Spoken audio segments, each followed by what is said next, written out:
The Touhou Project franchise might as well be an internet legend at this point. It's an indie game that has been running since the 1990s, back in the era of the PC 9800 series in Japan. It's a series of bullet hell shmups, or danmaku for my fellow weebs, that's known for their difficulty and their superb and amazing soundtracks composed by the same person that developed them, Junya Ota, or much better known by his pen name, Zun. Touhou Project can become synonymous with Vocaloid in the sense that people know what they are when they hear them, but they never know anything more than that. It is especially the case for Touhou Project back in the 2010s or so, when anyone in the anime community have at least heard of this franchise, and those that are, let's just say, initiates in the anime cult would always ask if Touhou Project was an anime. The same thing that Vocaloid went through and might as well still be going through this day. Throughout all these years, the Touhou Project franchise has more than 20 official games already, 18 of them being your usual shmups, while the rest are the spin-off fighting games where Zun collaborates with another Japanese indie developer, Twilight Frontier. These fighting games evolved from being your typical Street Fighter-styled fighting games to aerial fighters similar to the Dragon Ball fighting games. Not only that, the franchise also has various official written media such as an anthology of side stories, more than 10 comic titles, magazines, and album series that are accompanied by short stories that relate to the music tracks within them. Take note of the keyword here, official, because what makes the franchise so large aren't really because of the official works, but rather the fan works. Touhou Project has more than 2 million works available in Pixiv alone, if that's the correct tag in Pixiv. I think it is. And as you would expect, it's also one of the franchises that has the most entries in a certain website. But of course, Touhou Project doesn't only have those fan-made adult-only comics, as there are multitudes of wholesome fan-made works for you to choose from. Some follows the established canon of the game already, or whatever's in there to be found anyways, while some create their own canonicity. One of the most popular fan-made comics, in this case it's a film comic, is the series titled Little Reimu, which features one of the main heroines of the game, Reimu Hakurei, before the events of the main games. As you would expect just from the title alone, she is depicted here as very small. And I apologize to Touhou veterans for giving you PTSD. Touhou Project has a plethora of soundtracks available. More than 10 every game released, excluding the album series that Zun makes every now and then, which spawned a bunch of arranged music by fellow Japanese indie bands which you can find both in YouTube and Japan's own video sharing platform, Nico Nico Doga. They range from instrumental covers to coming up with lyrics and turning these music-only pieces into actual songs. One notable example of this is Alstroemeria Records' Bad Apple, an arrangement of a soundtrack of the same name from a PC-98 Touhou Project game which has seen some resurgence back in 2020. It's notable for its very catchy tune and its fan-made shadow art music video that was posted in Nico Nico Doga and was later posted in YouTube. And yes, you heard that right, a fan-made project of another fan-made project. This was an interesting pattern that you could see within this fandom back in the day. But of course, that's not where it ends, because a lot of fan-made games have also spawned from this franchise and they have their own sets of arranged soundtracks that are based from the soundtracks of the franchise. One of my personal favorite, Concealed the Conclusion, is a bullet hell fan game that also uses the official canon lore of the franchise and put a spin on it which is just absolutely fantastic. We also got fan games of other genres aside from bullet hell ones, and some are even on Steam while others are console exclusives. And we're going to talk about one of those fan games today. So after that unnecessary long intro, because I'm a huge fan of Touhou Project even if I don't dabble in the franchise anymore, let's finally talk about Touhou Luna Nights.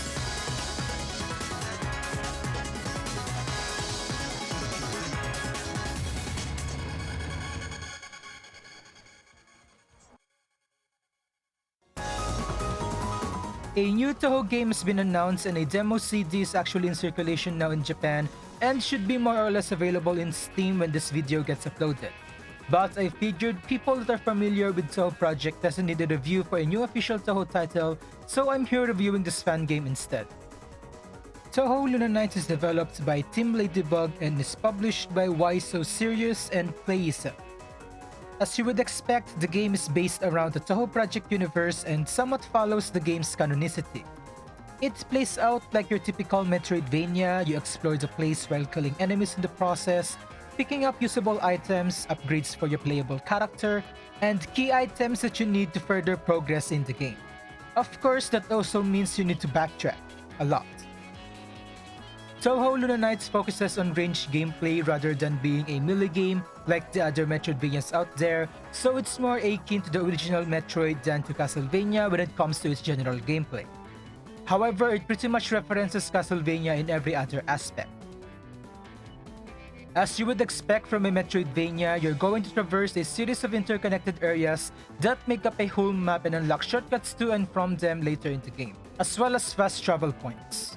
And following the retro-style aesthetic of the game and of the games where its genre originated from, Touhou Luna Nights presents players with save points rather than auto-saving.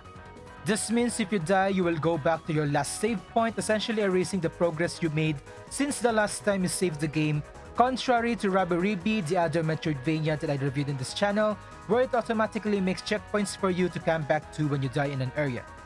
Each area contains a handful of enemies that you can usually find in the Touhou Project universe.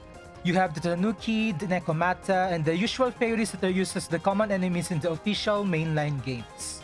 But not only that, the developers also added their own share of enemies as well, like baby dragons, creepy long snake-like figures, floating flatheads that I don't even know what to call them, and scaled-down dragons that shoot projectiles from their swords. Oh, and also gargoyles. And obviously, each area contains a boss that you need to defeat to further progress through the game. Certain upgrades are locked behind these bosses which you need to get to unlock the next area, for example, pretty standard Metroidvania stuff. Gameplay is pretty simple. You have your standard normal attack which lets you throw knives. You have sub-weapons similar to Castlevania Symphony of the Night where you need to spend some resources to use them, and the common mobility features like a jump, a double jump upgrade, and a slide maneuver that lets you squeeze in through small gaps. Kill enemies, collect currencies to buy items, take advantage of your ability to manipulate time, and traverse the map of this enjoyable Metroidvania. I highly recommend the game to people that are long-time fans of Touhou Project. You will be guaranteed some nostalgia if you haven't touched the franchise in a long time like me. I also recommend this game to people that have no idea what Touhou Project is but like Metroidvania games. While the game does use a lot of references from the franchise, they are not necessary to understand the plot and it can function as a standalone game. However, the game is pretty short. I managed to beat the first initial part of the game in 4 hours and it only took another hour or so to finish the added content for a total of approximately 5 to 6 hours. It isn't worth the full price, so I suggest getting it when it goes on sale. As always, the game's Steam store page will be in the description if you want to check it out, and if you want to know more about the game before trying it, then stay for a little longer as we dive deeper.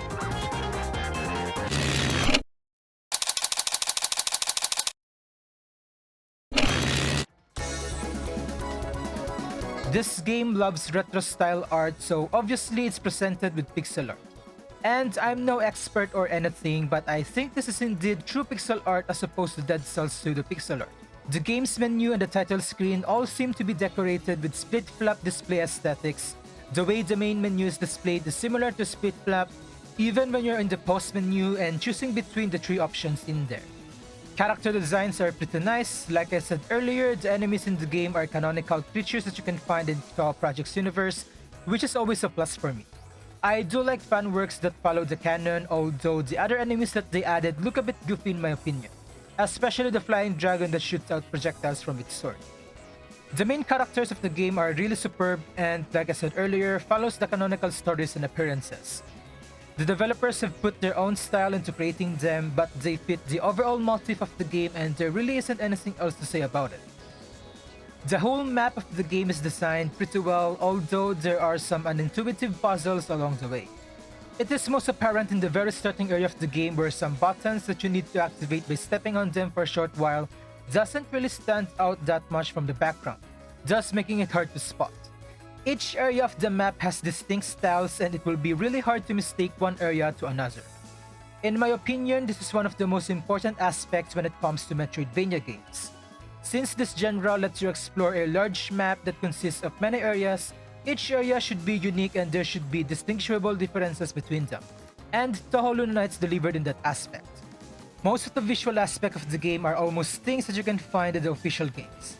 Yes, even the explosion of enemies when they get defeated, more importantly the bosses, as they do tend to explode into colors when they get defeated in the official games. Soundtrack, as you would expect, is fantastic since they are arrangements of soundtracks that you can find from the game where Touhou Luna Nights is based from, Touhou Project's 6th game embodiment of Scarlet Devil. The game has 26 soundtracks available, which you can purchase on Steam, and each of these soundtracks are distributed to different areas and boss fights. You can run this game on a very old computer. The system requirements in the game's Steam store page is kind of vague, but I am pretty sure this could be run by a computer with hardware that was released in early 2010s. Long story short, its pixel art presentation and the other various art assets fit so much with the game, and its soundtrack will surely give nostalgia to a longtime fan of the Touhou Project franchise.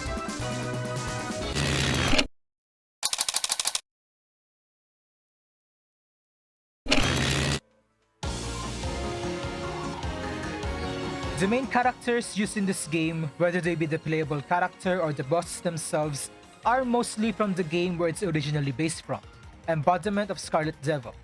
They did borrow another character that won't be making an appearance until the franchise's 10th game.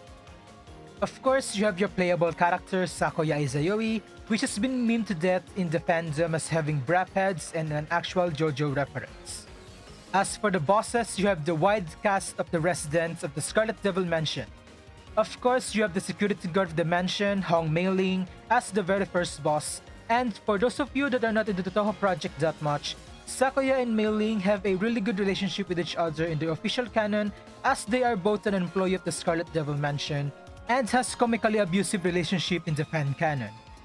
Then you also have the resident librarian of the mansion, Pacioli Knowledge, who has long problems and is pretty introverted, Marisa Kurisame, the local witch that always sneaks into the mansion's magic library to permanently borrow books, and of course the Scarlet Devil herself, Lemilla Scarlet, among the other minor and spoiler territory characters. The thing that the developers made that I like is they pretty much followed the official canon in depicting these characters. I have always been a man of official canonicity, and I don't like drastic changes when it comes to fan-made works, so just this alone is a really huge plus for me. When it comes to the game's story, it's pretty simple, following the official franchise's footsteps. The gist of the story is Remilia got bored, so she asked Pacioli to create an identical copy of Gensokyo, the place where almost all of the events of the franchise take place. So she could enact her plans and kind of play around for a bit without the red-white Miko meddling. She targeted Sakuya to become the player of some sort in this elaborate game of hers, so of course she stilled her abilities to make the game more fun. And so it's Sakuya's job to get to where Remilia is to finish the game and make her finally abolish the clone world. Pretty simple stuff. Along the way, you get to talk to the bosses and some other minor characters that further add to the game's exposition and lets you wonder what truly is happening in this fake world. Overall, very nice depiction of characters and a simple enough story to give meaning to what you're doing in the game.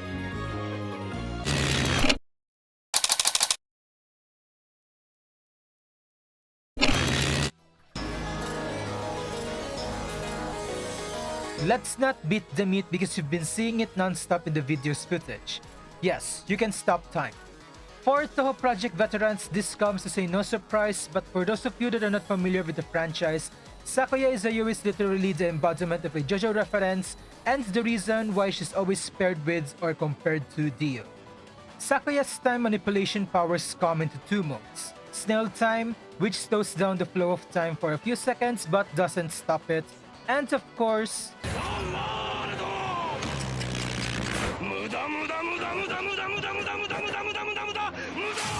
unfortunately, since the mistress has sealed Sakuya's powers, you can only throw a limited amount of knives when time is stopped.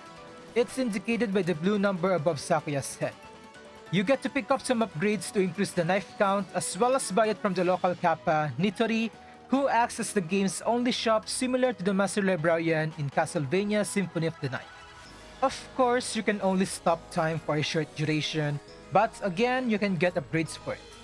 You get to know how much longer time will be stopped by the huge-ass clock at the top center of the screen, appropriately called Time Gauge.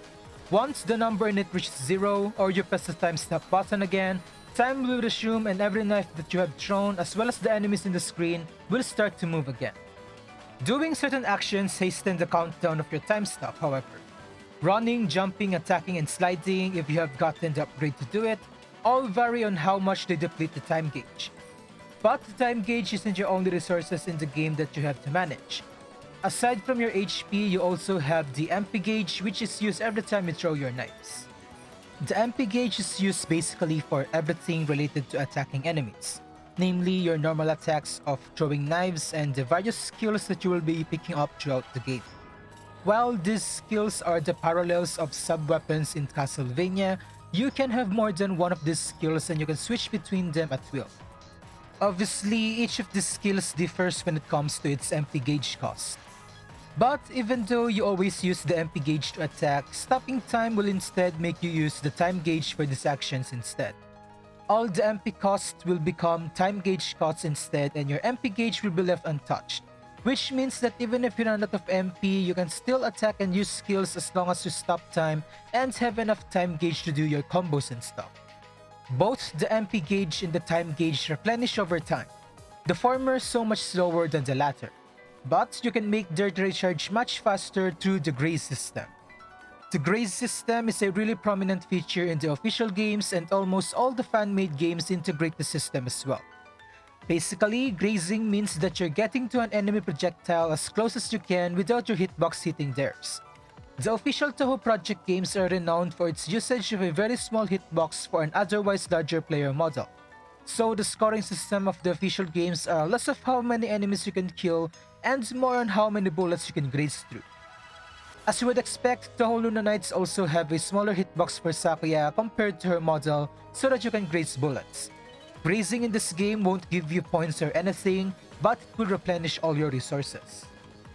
Grazing when time is stopped versus normal time flow or snail time have several differences. Grazing enemies or projectiles without stopping time will restore not only your time gauge and MP gauge, but will also restore your HP, making it a skill-based method of regaining health during boss fights. This is called the blue graze. Meanwhile, grazing when time is stopped will greatly restore your time gauge and moderately restore some of your MP gauge, but will not restore your HP. It is, however, a very nice way of traversing the map without having to worry about enemies, as you can stop time for as long as there are enemies that you can replenish your time gauge with. It's also a great way of safely regaining MP during boss fights and actually damaging them if you run out of MP. This is called the red graze. You can utilize this graze system especially with bosses once you memorize their attack patterns. Bosses usually only have 3 to 4 attack patterns and an additional 1 or 2 when you deplete their health to a certain threshold. You'll know if they're going to add another pattern because of the anime conversation that will occur. You can also graze enemies and bullets for a certain number of times only. You can see how many times you can graze them by the numbers above their heads or above the projectiles when time is stopped. The graze counter on bosses doesn't replenish over time and will only reset when you die, so your only bet on replenishing your resources is with their projectiles. So in short, while Touhou Luna Nights is a Metroidvania, it still plays around the idea of the official game's bullet hell mechanics. Though the bullet density in this game isn't that high compared to the official bullet hell games, or even to another Metroidvania bullet hell hybrid that I did a review of, Rabi-Ribi. When it comes to exploration, you get to traverse a copy of the Scarlet Devil Mansion in order to reach Remilia and hopefully put a stop to this fake world that she asked Pacioli to create. Sakuya still has a lot of chores to finish in the original one after all. You explore the place in the same way you explore maps in a typical Metroidvania. It's mostly platforming while killing or avoiding the enemies along the way. There will be rooms where you need to solve a puzzle to make progress, while there are some obstacles that need necessary upgrades for you to overcome. As usual, there are also fast travel points to make your exploration and backtracking so faster and easier. There are also secret spots hidden behind breakable walls that also contains upgrades or skills. And as I've mentioned earlier, the game presents save points or checkpoints along the way and are presented by a telephone booth. These checkpoints, however, do not restore your health. There's a separate device for that, which is a vending machine that dispenses beverages for free, restoring both your HP and MP gauge. One of the stranger things in this game is that they had to separate these two as opposed to just making the telephone booth also restore your health, or maybe something else entirely. In Rabiribi, while its save points also heal you just by touching them, the game also has a separate entity that only heals you and doesn't let you save. I understand that this is the type of thing that the developers were trying to do, but it just feels really strange to make this do a separate thing and not make the save points heal you as well, while still retaining the vending machine idea. There are also rooms that only contains a vending machine and sometimes just a telephone booth, which makes it even stranger. Each area also has a mandatory boss fight that you need to defeat in order to progress to the next. Unlike other Metroidvanias, all bosses available in the game must be fought. The bonus boss that the developers added in the added content doesn't seem to be necessary to be fought, but the upgrade that you get from defeating her will prove so much useful when traversing the new area, so we'll just count her as yet another mandatory boss fight. To sum this section all up, Touhou Luna Nights has gameplay in a map that you would expect from a Metroidvania and a Touhou Project fan game, and is quite fun to play. But it does have quite some problems, which we'll be talking about in the next section.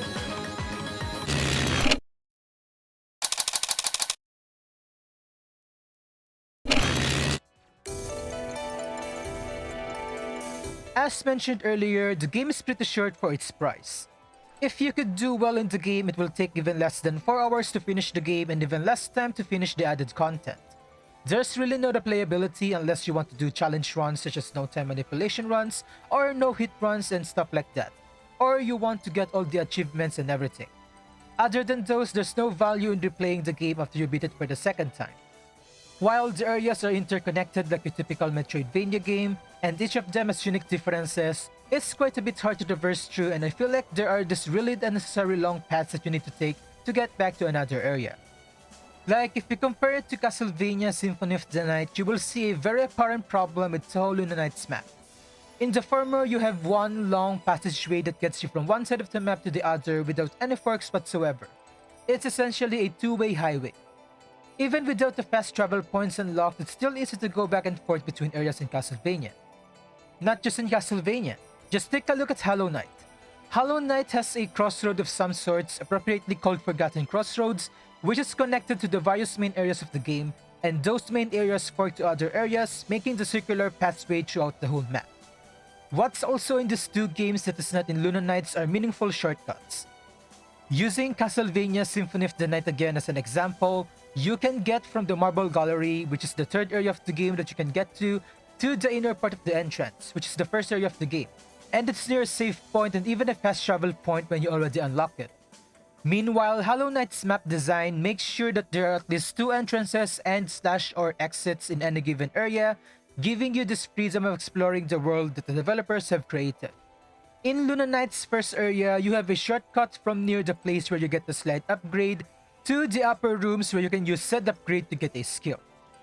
This is somewhat of a meaningful shortcut since it puts you somewhere near a save point and a healing point, but as you get to other areas, this kind of shortcuts just sort of disappear, which makes backtracking so much obnoxious even with the fast travel points unlocked.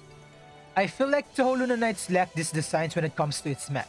It can be argued that it's because of how small the game's map is, and the game itself is pretty short, going back to my first point in this section, but I don't think that's really an excuse for this problem. The game is quite linear as well as opposed to other Metroidvanias.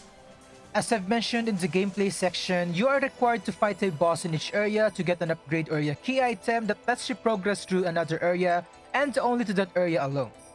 You are not given any choices as to where to go, and you can only follow a direct path to where the developers want you to go. No bosses that you can skip, nor optional areas that you can scour through, which also ties back into the shortcut problem that I have discussed previously. It severely limits the free exploration aspect of the Metroidvania genre. That's pretty much all the problems that I can say about this game. It's a pretty short, sweet game that you can pick up at any time in spite of these problems.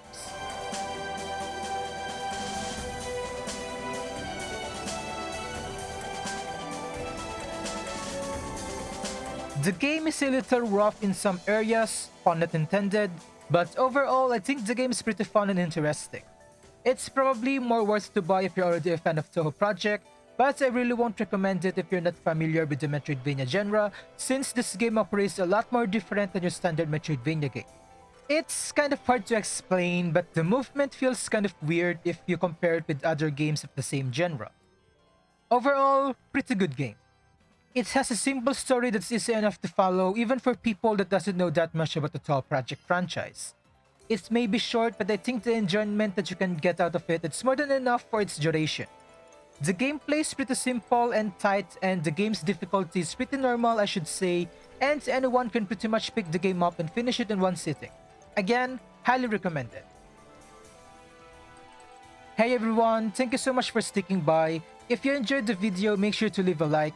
I really appreciate it. If you want more game reviews like this or generally just something to watch, consider subscribing to the channel. It will also help me out a lot. Thank you so much for watching the video, and I will see you in the next one.